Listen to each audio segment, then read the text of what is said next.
there are no major educational institutions, and there are no better or good healthcare institutions over here. The people of here, Mokama, they don't get proper healthcare facilities over here, for which they prefer to travel to either Patna or Delhi. All right, Bipin Sharma, senior journalist, joins us on the broadcast as far as the Mokama story is concerned.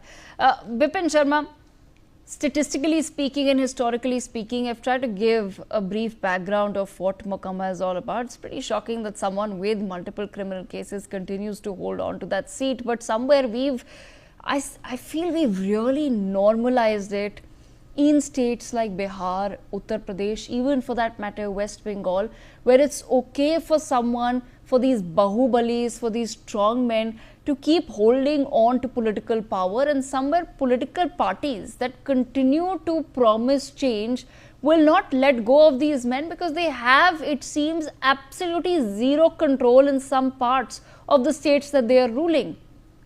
But you've just heard what people have had to say as well.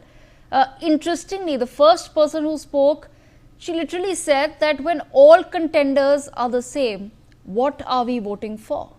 Absolutely. I think that is the grim veracity of the state of affairs in Mokama Constituency numbers 178, that is a part of the Munger Lok Sabha constituency. And of course, it's a well-known fact that Mokama, situated on the southern banks of river Ganga, has its own relevance, significance. But then look at the irony that this particular constituency has had a long history of criminals who have been in the political fray. And what are the options left with the voters? Absolutely none. So I think that also speaks volumes about the state of affairs.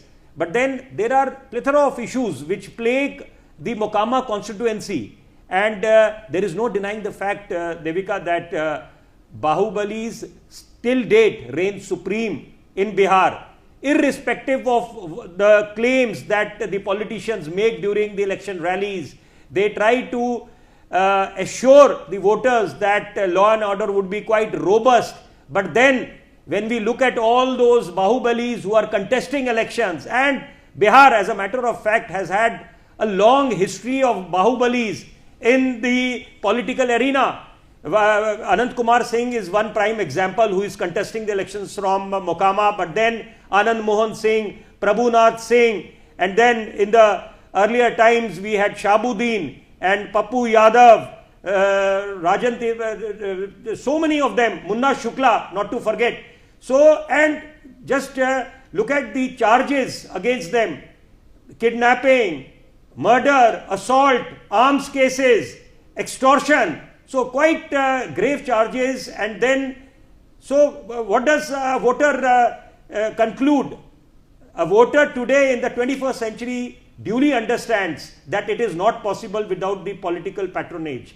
So that also is quite an irony, that which stays in the face of Bihar today, because Bihar, as I said, has plethora of issues that need to be addressed. The youths of Bihar, because normally in the present day scenario we refer to the youths as Gen Z, and our Gen Z is much more wiser, much more responsible compared to the Gen Z in Nepal, Bangladesh and Sri Lanka, where they went berserk, and they the sole agenda behind the perpetrators was to topple the government. But then here we have utmost faith on our Gen Z. They want to play a critical role in realizing the dreams of aspirational India, Viksit Bharat. But then who addresses these issues, and who is going to take a call on ensuring and leaving no stone unturned that criminals have no place in politics? Because if you cannot ensure a politics that is rid from criminals, then how does a voter feel assured? He would definitely feel very disappointed, disenchanted. But then on his part, he performs his duty when he participates vibrantly in the festival of democracy, because he has no other option.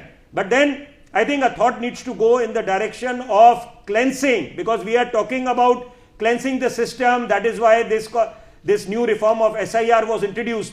But then what about cleansing politics and getting politics rid of all these tainted politicians, those with the criminal backgrounds? And as per one study, it is so alarming, so appalling that 2/3 of the politicians who contest elections have criminal backgrounds, criminal records.